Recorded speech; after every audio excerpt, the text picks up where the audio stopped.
Vous ne pouvez pas dire « Je suis un raté ». Vous n'êtes pas un raté, non. Les jeunes, sans vous, ce monde n'est rien. Et ne croyez pas une seule minute ce qu'ils disent dans les médias.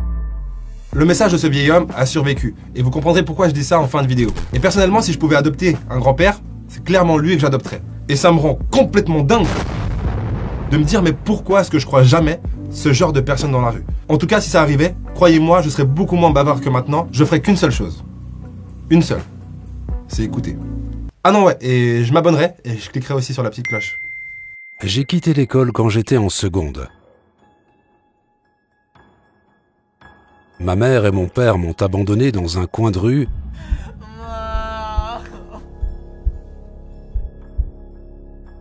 Et donc c'était à moi de tout faire pour m'en sortir. Et j'avais un job dans une station-service. J'ai été voir le patron et je lui ai parlé de ma situation. J'étais payé 1 $ de l'heure et je lui ai demandé si je pouvais faire plus d'heures. Et donc j'ai commencé à travailler 90 heures par semaine. Et à cette époque-là, comme je l'ai dit auparavant, ma maison c'était à l'arrière d'une vieille voiture. Et je faisais mes 90 heures de travail par semaine. Et je me douchais dans les toilettes d'un bureau de vote. Et je lavais mes vêtements, mes sous-vêtements, dans le lavabo. De temps en temps, quand j'avais vraiment faim, j'allais dans une épicerie et je volais une pomme ou une orange. Mais bon, c'était dans les années 50. Les choses étaient différentes de ce qu'elles sont maintenant. Et je suis persuadé que le patron de l'épicerie savait ce que je faisais. Parce que c'était pratiquement dans la même rue que là où je travaillais, et il me connaissait. Maintenant, je l'ai déjà dit, ni les bonnes ni les mauvaises choses ne durent indéfiniment. Et c'est vrai. Et j'ai commencé à apprendre de nouvelles choses. Je savais, en mon âme et conscience, que si je n'avais rien à offrir, je n'irais pas plus loin que ça. Et après avoir travaillé 90 heures par semaine pendant très longtemps,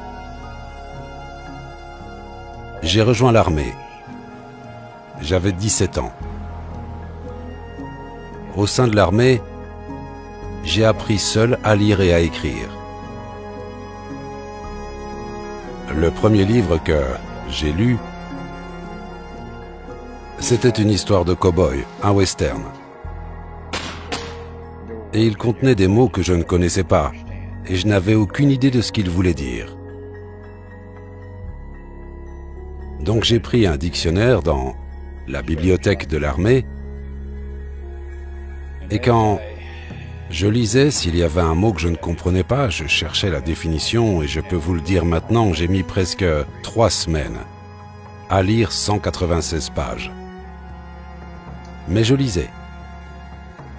Et je continuais à lire.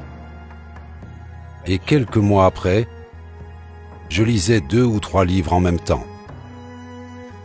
Et je savais où j'en étais dans chacun d'entre eux.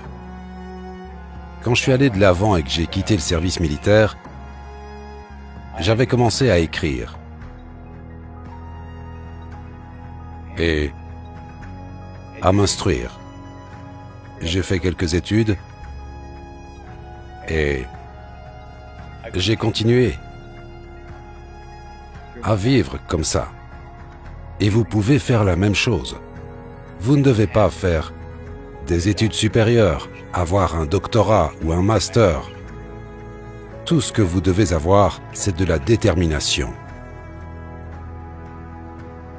Vous devez avoir la volonté intérieure d'aller au bout des choses. Vous devez avoir le désir. Et je sais que le désir est là. Imaginez avoir votre enfant, l'amour de votre vie, votre animal de compagnie, quelqu'un que vous aimez profondément, être coincé dans un incendie. Est-ce que c'est difficile pour vous de vous motiver à foncer dans la maison en feu pour sauver cette personne? Je pense pas. C'est pas une question de motivation, c'est une question d'instinct.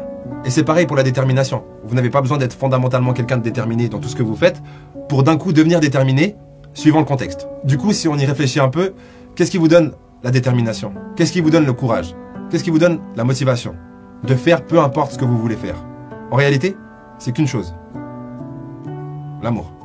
Maintenant, aimer son enfant, aimer son animal de compagnie, je trouve que c'est plutôt facile. Mais comment vous faites pour vous forcer, entre guillemets, à aimer un domaine que vous avez besoin d'aimer pour pouvoir avancer dans votre vie? Donc déjà, il n'y a pas besoin de se forcer. L'idée, c'est juste d'utiliser quelques stratégies simples. Qu'est-ce qui vous fait tomber amoureux d'une personne? Ou qu'est-ce que vous faites quand vous êtes amoureux d'une personne? Vous lui donnez votre temps et votre attention. Pour moi, c'est les deux éléments clés. Donner plus de temps et plus d'attention à ce qui compte pour vous est la meilleure façon que ça continue à compter pour vous. Sans votre cerveau, sans votre ambition, sans votre impulsion, ce monde ne sera rien. Rien, parce que les vieilles personnes comme moi meurent. J'ai réussi dans la vie. Pas prodigieusement, mais j'ai une retraite décente. Je vis avec ma charmante épouse dans l'Arizona. J'ai eu des difficultés financières, tout le monde en a. Mais vous ne pouvez pas vous arrêter. Vous ne pouvez pas abandonner. Vous ne pouvez pas dire « Je suis un raté ». Vous n'êtes pas un raté, non. Vous êtes des jeunes gens merveilleux, forts et intelligents. Tirez-en profit. Ayez confiance en Dieu, ayez confiance en vous. Et avancez.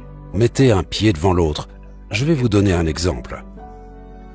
J'ai créé quelques entreprises. Les affaires n'étaient pas extrêmement florissantes, mais elles étaient florissantes. J'ai écrit des livres.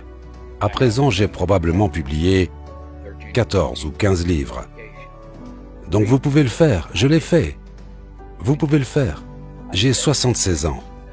Et jusqu'à mon dernier souffle, j'encouragerai les jeunes parce que je les aime. J'encouragerai les jeunes parce que je sais qu'ils sont l'avenir.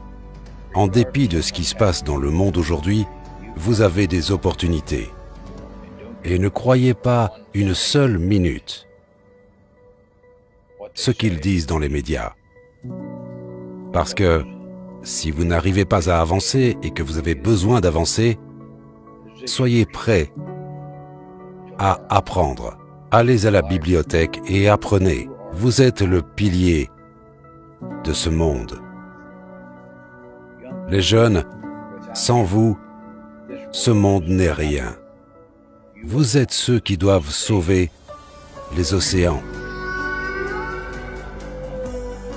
Vous êtes ceux qui doivent sauver l'atmosphère. Vous êtes ceux qui voient la cupidité des gens qui le dirigent aujourd'hui. Vous êtes ceux qui voient le gaspillage des gens qui le dirigent aujourd'hui. On a besoin de vous. On a besoin de vos esprits. On a besoin de vos cœurs. On a besoin de vos vies. On a besoin de votre amour. On a besoin que vous vous préoccupiez de tout ça et je sais que vous vous en préoccupez.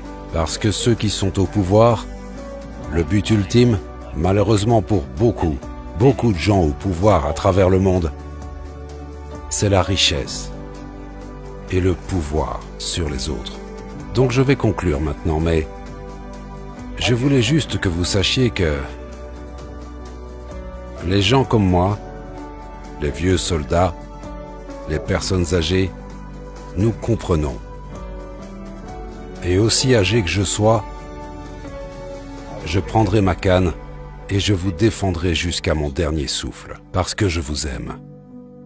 Donc je vais m'arrêter là, mais souvenez-vous, n'abandonnez jamais, n'abandonnez jamais.